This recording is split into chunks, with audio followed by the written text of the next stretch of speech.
जा भैया। तो बहुत सारे हमारे भाई लोग स्टूडेंट जो यहाँ पे पढ़ने आते हैं उनका यही क्वेश्चन होता है भैया कि स्टूडेंट वीज़ा पे आए तो पढ़ाई का खर्चा यहाँ से कमा के निकाल सकते हो। यहाँ के जो लीगल परमिट है 20 घंटे का नौकरी करने का भैया, मेरे ख्याल से उसके हिसाब से आप ये कमा के इसका यहाँ का फी भर सकते हो कि नहीं भरता। तो मैं पूरा का पूरा आपको एक्सप्लेन करता हूँ, लेकिन उससे पहले मैं बताना चाहता हूँ कि मैं कोई प्रोफेशनल अकाउंटेंट नहीं हूँ भैया, और ये जो मैं वीडियो में बता रहा हूँ मेरा पर्सनल ओपिनियन है। अगर मैं थोड़ा आपको पर्सनल जगह पे अटैक करूँ तो आप उसको बुरा मत मानिए, क्योंकि मेरा यही गोल है भैया कि जो भी भाई लोग इंडिया से आए हैं उनको अच्छा सा क्लियर पिक्चर दे दूँ भैया कि यहाँ पे कितना कमाई होता है। कई लोग यही बोलते हैं कि भैया कनाडा और अमेरिका में तो भैया पैसे पेड़ पे उगते हैं भैया, तो यहाँ पे कितने पैसे पेड़ पे उगते हैं मैं आपको बताऊंगा। और इसमें इंडिया वाले में जो भाई रहते हैं तो कनाडा, अमेरिका, दुबई में रहते हैं, उनका भी कोई फॉल्ट नहीं है भैया। क्योंकि यहाँ से जो लोग भैया इंडिया रिटर्न होते हैं ना, वो तो यही बोलते हैं भैया कि इंडिया में तो नींबू इतने इतने छोटे लेमन मिलता है, कनाडा में हमारे ये बड़े बड़े लेमन मिलते हैं भैया। और यहाँ से जाएंगे तो भैया दूल्हे राजा बन के ये नाइकी और रिबॉट की टी शर्ट पहन के जाएंगे तो सबको यही लगेगा करे तेरी वहाँ पे तो सब नाइकी और रिबॉक की टी शर्ट चलती है भैया। तो सबको यही लगता है वहाँ पे सब मर्सिडीज लेके घूमता है। तो यहाँ पे मैं पूरा का पूरा वीडियो में एकदम एग्जैक्टली बताऊंगा भैया कि कोई स्टूडेंट कितना कमा सकता है 20 घंटे के रफली काम करके भैया। कोई पुअर आदमी यानी कि कोई नौकरी, छोटी मोटी नौकरी वाला कितना कमा सकता है और क्या बचता है भैया। मिडिल क्लास वाला कितना कमा सकता है और एक अच्छा पैसा वाला आदमी कितना कमा सकता है भैया, वो पूरा का पूरा मैं आपको आमदनी के दूंगा भैया। और इस वीडियो में हम लोग जो भी गिनती करेंगे उसमें मैं 20% जनरल टैक्स दूंगा। या टैक्स है या प्रोग्रेसिव टैक्स होता है, अगर आपकी जितनी इनकम हुई उसको उस हिसाब से आपका फेडरल टैक्स लगता है और आपका प्रोविंस यानी कि स्टेट का टैक्स लगता है। उसका अलग अलग परसेंटेज होता है भैया, 15-17% से 25-30-33% जैसी आपकी इवन इनकम भैया। मैं तो आपको 20% फिक्स लेके हम लोग पूरा का पूरा गिनती करेंगे भैया। और मेरा इस वीडियो में ना भैया मैं आपको पूरा ऑनेस्ट ओपिनियन बताऊंगा कि मैं क्या सोचता हूँ। अगर आपको कोई बुरा लग जाए भैया तो 2 रोटी ज़्यादा खा लेना भैया, नहीं तो मेरे को कमेंट में लिख के बताना कि आपको वीडियो कैसा लगा भैया। कि बहुत बहुत रिसर्च करके हमने ये बनाया भैया। तो पहले हम लोग मैं आपको बताता हूँ भैया कि जो रेगुलर जॉब करते हैं, जो ये वॉलमार्ट में नहीं तो मैकडॉनल्ड में नौकरी करते हैं, उनका सैलरी आप $12 घंटे का लेके चलो भैया, 1 घंटे का $12, ठीक है। तो सोच लो ये रेगुलर कोई आदमी है, वो फुल टाइम जॉब करता है तो उसका हफ्ते का 40 घंटे का जॉब होता है, यहाँ उसको फुल टाइम बोलते हैं। बट तो 12 × 12 × 40 तो उसका 480 हुआ भैया।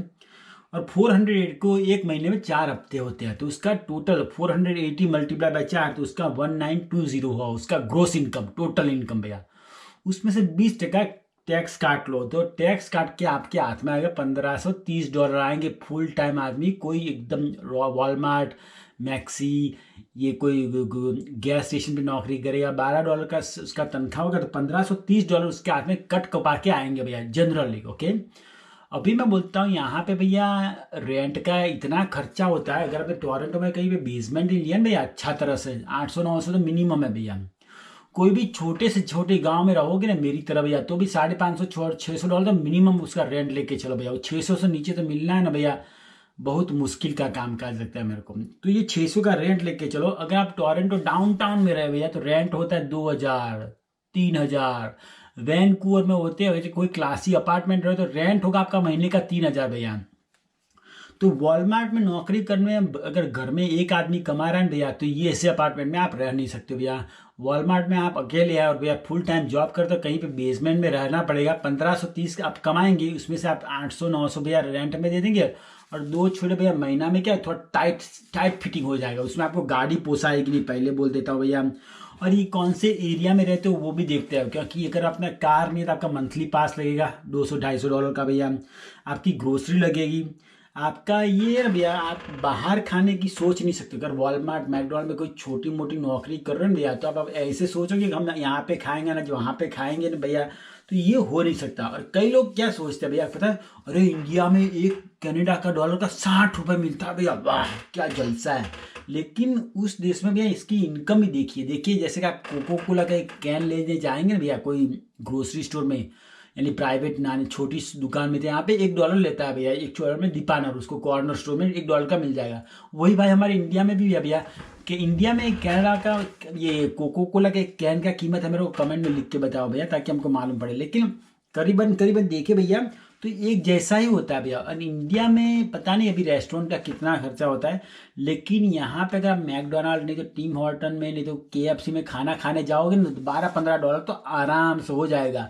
यानी कि जो छोटा आप जॉब करेंगे वॉलमार्ट, मैक्सी, मैकडोनाल्ड में या तो टीम हॉर्टन में भैया, तो $15 से $30 बचेंगे। उसमें से आपका ज़्यादा कुछ हो नहीं सकता। आप ये सोचेंगे मैं पैसा कमा के इंडिया भेजूंगा, बहुत बहुत थोड़े सपने कम देखना भैया। क्योंकि ये ना भैया अपने रियलिटी में रहना कोशिश करना। बहुत सारे स्टूडेंट हमारे यहाँ पे आते हैं भैया, उनके सपने का चकनाचूर होता है, पता है भैया। उनका एक्सपेक्टेशन बहुत हाई होता है कि यहाँ पे तो मनी झाड़ पे से उगते हैं भैया एकदम आराम से।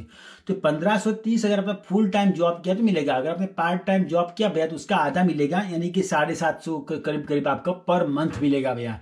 750 में अगर आपने स्टूडेंट का रेंट दिया भैया $500 भैया, थोड़ा आधा टेढ़ा खर्चा किया तो आपका बेयरली मेरे ख्याल से भैया आपका खाली रहने का खर्चा होगा भैया। ट्यूशन फीस का खर्चा मेरे को नहीं लगता, पता नहीं, depend on your job and how much you make और कितना फीस है उस पर आधा रखता है भैया। लेकिन अगर आपने फिर ऐसा बहुत काम करना शुरू किया ना भैया तो आपका फिर पढ़ाई अटक जाएगा भैया। कई लोग क्या करते हैं यहाँ पे खाली ये ना भैया नौकरी करते हो तो फिर क्या फायदा है भैया। ऐसा नौकरी करने के मजदूरी करना है भैया तो इंडिया में भी कर सकते हैं भैया। यहाँ पे अगर आए भैया तो यहाँ पे आए हो पढ़ने के लिए तो मैं तो बोलता हूँ, यही बोलता हूँ भैया पढ़ाई पे फोकस कीजिए कि यहाँ पे पढ़ाई इतनी ईजी नहीं है आप जितना सोचते भैया। पढ़ाई हमने यहाँ पे ही किया है भैया, बराबर मालूम है। और मैं आपको बोलता हूँ मेरा जीपीए एकदम हाई था भैया, सेकंड हाईएस्ट था मैं। और मैंने को मालूम है कि यहाँ पे पढ़ाई दबा के करनी पड़ती है। यहाँ पे जब पढ़ोगे तभी जाकर आपको अच्छी नौकरी मिलेगी। यानी कि अगर आप सोचोगे भैया कि मैंने पढ़ाई अच्छा करना है और मेरे को नौकरी से भी पैसा कमाना है भैया, तो ये बहुत इतनी रियलिटी नहीं है। अभी मैं एक आध दो और लोगों के वीडियो देख रहा था, मेरे को मालूम पड़ा भैया बहुत सारे स्टूडेंट यहाँ पे जब आते हैं भैया उनको आइडिया आ जाता है महीने 2 महीने में कि भैया अपना यहाँ पे ज़्यादा चलेगा नहीं। क्यों अगर इंडिया से अगर आप सोच रहे हो कि यहाँ पे कमा के मैं यहाँ पे पैसे जुगाड़ करके यहाँ पे कर लूँगा, थोड़ा रियलिटी में रहने का भैया। मंथली कितना कमाओगे? अगर आपका ट्यूशन का फी साल का भैया $20,000 होगा तो कैसे बचा पाओगे भैया? डिपेंड्स ऑन कोर्स, बट ये बहुत जरूरी है भैया। तो ये हुआ ये लोअर यानी लोअर जॉब यानी कि वॉलमार्ट $10 $12 वाले की जॉब है। और दूसरी जॉब होती है जो हमारा फ्रेंड का लड़का काम करता है, उसकी सैलरी $25 है घंटे का भैया। वो क्या करता है, जो रोड का मशीन होता है ना भैया, रोड रोड का जो डामर का रोड बनता है उसमें रोड कठिन है कि नहीं है, उसमें किस टाइप की कंक्रीट डाले, वो मशीन से वो रोड का चेकिंग करता है भैया। और कंपनी में अच्छी जॉब है, उसने कुछ कोर्स किया है, यहाँ पे ही पैदा हुआ भैया। उसकी एक घंटे की सैलरी है $25 भैया, और वो भी घंटे के हिसाब से काम करता है। 40 घंटे काम किया भैया तो 25 चौगा 100, यानी कि एक हफ्ते का उसको $1000 मिलता है भैया। तो एक महीने में 4 हफ्ते हो तो उसके हुए कितने, 4000 हुए भैया। 20% टैक्स काट लो, मैं तो अपने हिसाब से बोल रहा हूँ, टैक्स प्लस और माइनस प्रोविंस के हिसाब से होता है भैया। तो आपके हाथ में उसके हाथ में आएंगे 3200 भैया, $3200। ये सैलरी थोड़ी ठीक लगती है मेरे को। ये सैलरी कब ठीक होगी? अगर आप कोई विलेज में नहीं तो कोई ऑफ द टाउन रह रहे हो तो थोड़ा 2 पैसा बचा सकते हो। ये $3200 में भैया हमारे जो टोरेंट वार है व्यूअर्स, हमको बताओ भैया क्या बचत होती है। 3200 में भैया आपने अच्छा सा मकान लिया कोई अच्छी जगह भैया, आराम से आपको 1500-1800 नौकरी मिल जाएगी भैया, आराम से $1800 का नौकरी मिल जाएगा। फिर आपका गाड़ी का खर्चा होगा भैया। और सब लोग बोलते हैं गाड़ी का क्या, खाली गैस का खर्चा आता है भैया, ऐसा नहीं होता है। गाड़ी का इंश्योरेंस लगता है $80-90 पर मंथ, डिपेंड ऑन क्या गाड़ी भैया। आपका पेट्रोल का $1.50 प्रति लीटर का भैया, उसके हिसाब से चलता है भैया। आपका इंश्योरेंस चलता है, आपका ड्राइवर लाइसेंस का कॉस्ट चलता है और मेंटेनेंस का भैया। गाड़ी है ना, गाड़ी अगर आपने अच्छी तरह से सेटिंग नहीं की ना भैया, गाड़ी चूस के खा लेंगी। ये कनाडा में गाड़ी बहुत महंगी है। कई लोग स्टूडेंट आते हैं भैया कॉलेज, उनके पास में तुरंत गाड़ी ले लेते हैं। तो मेरे को कई बात तो लगता है कि भैया ये टाटा के बेटे हैं या अंबानी के बेटे हैं भैया। यहाँ पे गाड़ी किन के लिए है? जिनका ऑलरेडी जॉब है भैया, इनकम है, उनके लिए है। बाकी अगर ऐसा ऐसी तैसी कोई भी गाड़ी लोगे भैया तो गाड़ी आपका सब बचत खा जाएगी भैया। मैं तो क्या बोलता था, मैं अभी 2 दिन पहले वही सोच रहा था कि अभी तो ठीक है हमारा इतना बिजनेस चलता है, लेकिन मेरे को अगर जीवन में चांस नहीं है ना, जब मैं बूढ़ा होऊंगा 60 से, आई डोंट नीड कार। अगर मैं अपनी प्रॉपर्टी में रहूंगा आराम से रहो बिंदास, कोई जरूरत नहीं है।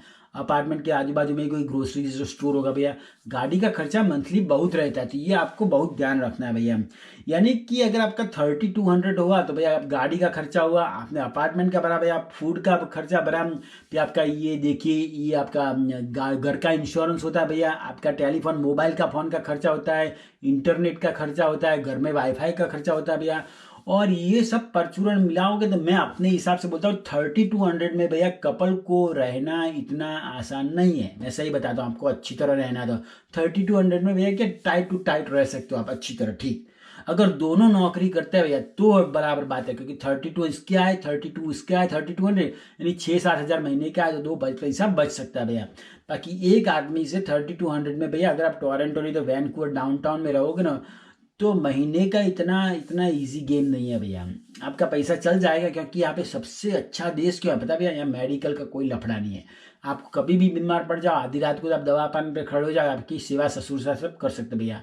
और गवर्नमेंट आपके बच्चों के लिए भैया भैया स्कूल का एजुकेशन पूरा फ्री है भैया। तो ये सब फायदे रहे, ये यहाँ पे ये सबकी बचत हो जाती है। लेकिन जो हमारे विद्यार्थी भी आते हैं उनको तो खाने का तो खर्चा होगा कि नहीं होगा भैया, रहने का तो खर्चा होगा कि नहीं होगा, तो ये बात हुई। अभी मैं अपर क्लास वालों की बात करता हूँ, जिनका सैलरी हाई है भैया, 1 घंटे का $50 के हिसाब से काम करते हैं। 1 घंटे का $50 आपको कई लोगों को बहुत कम लगता है, मेरे को उसका सैलरी कम लगता है, क्योंकि मेरा उससे भी ज़्यादा है भैया। 1 घंटे का $50 से भी अपना सैलरी ज़्यादा है। तो 1 घंटे का जिसका $50 सैलरी होगा भैया, तो उसका इसने 1 हफ्ता काम किया 40 घंटे, तो 50 गुना 4 यानी कि हफ्ते का हुआ 2000 हुआ भैया। 1 हफ्ते का 2000, 1 महीने में 4 हफ्ते होते हैं भैया, तो कितना हुआ 2000 मल्टीप्लाई बाय 4 यानी 8000 सैलरी मिलेगा भैया। 8000 में से 20% जनरल फ्लैट में अपने हिसाब से टैक्स काट रहा हूँ, मेरा कोई चार्टर्ड अकाउंट नहीं है भैया, लेकिन आपको भैया 6400 बचत होगी।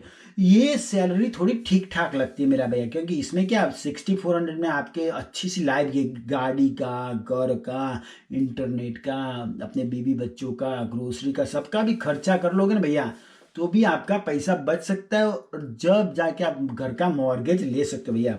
अगर आप ये सोच लो भैया कि अपने ये महीने का भैया आपको आता है ये 3000-4000 आता है भैया, और उसमें मकान खरीद लेंगे, तो ये खरीद कब सकते हैं पता है, वहां पे आपको मालूम है कि आपका जॉब फिक्स है, वहां से मूव नहीं होने वाले, नंबर 1 भैया। और वहां पे आपका जॉब का थोड़ा सिक्योरिटी है, तब जाके आप कर सकते हो। नहीं तो कई लोग क्या क्या उतावड़ उतावड़ में मकान खरीद देते हैं, फिर उनको मालूम पड़ता है अरे ये जॉब तो एकदम बंगार है, हमको अच्छा नहीं लगता भैया, मॉर्गेज आता रहेगा और आप दोनों दोनों व्हील के बीच में पिस जाएंगे। तो ये आपको बड़ा समझ के चलना चाहिए भैया। कनाडा भी महंगा नहीं है, इंडिया भी महंगा नहीं, और देखो जाए तो दोनों महंगा है। कैसे आपका रिलेटिव है सब, आप कैसे पैसा खर्चा करते हो भैया। क्योंकि इंडिया में भी भैया अभी मेरे को नहीं मालूम है, लेकिन जब मैं इंडिया में था 5000 में सही से घर चल जाता था, बहुत सालों पहले की बात है। अभी इंडिया में भैया 2 हस्बैंड वाइफ और आपका 2 बच्चा हुआ तो कितना खर्चा आता है, जरा हमको कमेंट में लिख के बताओ। क्योंकि यहाँ पे हस्बैंड वाइफ और 2 बच्चा हुआ ना भैया, तो आपको अच्छा सा सैलरी चाहिए। गवर्नमेंट आपको सपोर्ट करता है चाइल्ड को बड़ा करने के लिए, चाइल्ड सपोर्ट देता है, अपनी पैसा देता है महीने का महीना बच्चों बच्चों के लिए भैया। लेकिन ये बच्चों का जो क्लास होता है भैया, स्विमिंग क्लास, सॉकर क्लब, फलाना ढिमका भैया, उसका सभी चीज़ों का पैसा लगता है भैया। अभी घर में एक गाड़ी होता है, कई लोगों का हस्बैंड वाइफ होता है, तो दोनों का अलग अलग गाड़ी रहता है भैया, तो दोनों का अलग अलग खर्चा लगता है। तो ये बहुत आपको सोच के चलना भैया, कि जो हमारे विद्यार्थी भाई यहाँ पे पढ़ने आ रहे हैं तो पहले से उसको बजट करके सोच लीजिए कि आपको $12-15 की नौकरी मिलेगी भैया। 20 घंटे नौकरी करोगे तो 15 दू सोच लो, $15 की मिल गई, आप बहुत ही होशियार हो भैया।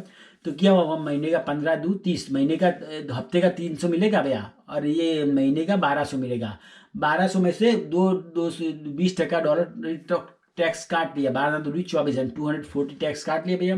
तो आपको करीबन 900 के करीबन मिलेगा रुपए, मेरे ख्याल से, अगर मैं गिनती में मिक्स नहीं कर रहा हूँ भैया। 900 में भी कनाडा में क्या आप अपना अपना खर्चा चला सकते हो, अगर सिंगल रूम में किसी के साथ शेयर करके रह रहे हो भैया। गाड़ी में भी क्या अपना खुद का गाड़ी नहीं है, बस में ट्रांजिट कर रहे हो भैया। बुक्स पर ऑनलाइन सस्ते में खरीद रहे हो भैया, और अच्छा सा कोई ये नाइकी रिबॉट का जैकेट पहनने का आपको शौक नहीं है भैया, तब जाके आप यहाँ की डिग्री ले सकते हो। और वो भी क्या, उसमें आपको फी होगा, अगर आपका डिपेंड्स ऑन यूनिवर्सिटी भैया, कौन सी कॉलेज में पढ़ रहे हो भैया, लेकिन फी आपको इंडिया से मंगवानी पड़ेगी। क्योंकि आपका महीने का अगर $800-900 इनकम होगा भैया, रहने में ही चला जाएगा, पैसा लाओगे कहाँ से भैया ट्यूशन फीस भरने के लिए। तो ये भी सोच लेना बहुत बहुत जरूरी है भैया, कि सबको ऐसा लगता है कनाडा में और अमेरिका में भैया सब जाके वहाँ पे जाते हैं तो पैसे वाले हो जाते हैं, और उसका मैंने पहले वीडियो में भी बताया था क्यों ऐसा है भैया। क्योंकि हमारे इंडिया में भैया कोई है ना संडास साफ करने नहीं जाएगा। हमारे इंडिया में कोई अच्छे घर का लड़का होगा ना, किसी के घर पे भैया पेंट करने नहीं जाएगा, जाएगा नहीं जाएगा। कोई भी ग्रोसरी स्टोर में भैया नौकरी करना होगा ना, तो भी छोटे बाप के हो जाते हैं, और उनको बोलता है अरे मैं धीरू भाई अंबानी का लड़का ऐसे कोई ग्रोसरी स्टोर में थोड़ी ना नौकरी करने जाऊंगा। लेकिन यहाँ पे वही बेटा आ जाएगा भैया, पहले ही दिन पे भैया मॉल में लग जाएगा, अरीसा बरीसा चमकाने लगेंगे। तो थोड़ा एटीट्यूड भी ये लोग चेंज करते हैं, और यही एटीट्यूड अगर अपने इंडिया में भी चेंज किया ना भैया, तो इंडिया में भी आज की डेट में भैया पैसा कमाना सही है। हमने सुना है चाय की लारी वाले भैया दिन के भैया 6,000 रुपए कमाते हैं। अगर अक्ल हुई और सही तरीके से आपका शॉप हुआ, आज का रिलेशन अच्छा हुआ, तो महीने का दिन का 6,000 कमा सकते हो, यानी महीने का आपको 1,80,000 कमा सकते हो इंडिया में भी, चाय की लारी वाले भी भैया। लेकिन आपका क्या, उसके थोड़ा आपको अच्छा से अच्छी तरह बिजनेस करना आना चाहिए। यानी कि जैसे कि मैंने पहले बताया कि कनाडा में जो इनकम है ना भैया, वो कंट्री के हिसाब से नहीं भैया, इनकम हर जगह एक ही होती है। आपका एटीट्यूड पे डिपेंड करता है, और आपका खर्चा और आपका आउट गोइंग कितना है, इसके हिसाब से आपका पैसे का बचत होता है भैया। इसके अलावा आपको कोई भी क्वेश्चन तो मेरे को कमेंट में लिख सकते हो, और आपको कोई भी क्वेश्चन है कनाडा के बारे में और मेरे को सीधे बात करना है भैया, तो अपना व्हाट्सअप कॉल पे जाके व्हाट्सअप कॉल भी आप बुक कर सकते हो भैया। वीडियो अच्छा लगे तो उसे फेसबुक नहीं तो व्हाट्सअप पे शेयर कर देना, ताकि हमारे इंडिया में बहुत सारे भाई बहन यहाँ पे आते हैं तो देख के कुछ सीख सके भैया। और मैंने पहले ही बताया कि मैं कोई भैया चार्टर्ड अकाउंटेंट नहीं हूँ, मैं खाली रफली गिन करते, मेरा एक ही उद्देश्य है आपको सही अच्छी तरह क्लियर ट्रांसपेरेंट जानकारी दूं। क्योंकि बड़े लोग हैं ना भैया इंडिया से, बड़ी बड़ी ये सपने देखते आते हैं भैया, यहाँ पे आएंगे तो विजय माल्या के लड़के हो जाएंगे और एरोप्लेन सीधा टोरंटो एयरपोर्ट पे उतारेंगे भैया। लेकिन उनको मालूम नहीं है भैया कि यहाँ पे कितने पापड़ बेलने पड़ते हैं, कितनी अच्छी तरह पढ़ाई करती है, जब जाके डिग्री मिलती है भैया। तो हमारा आपकी ओर से भैया, परदेसी भाई की ओर से आपको हमारा सलाम।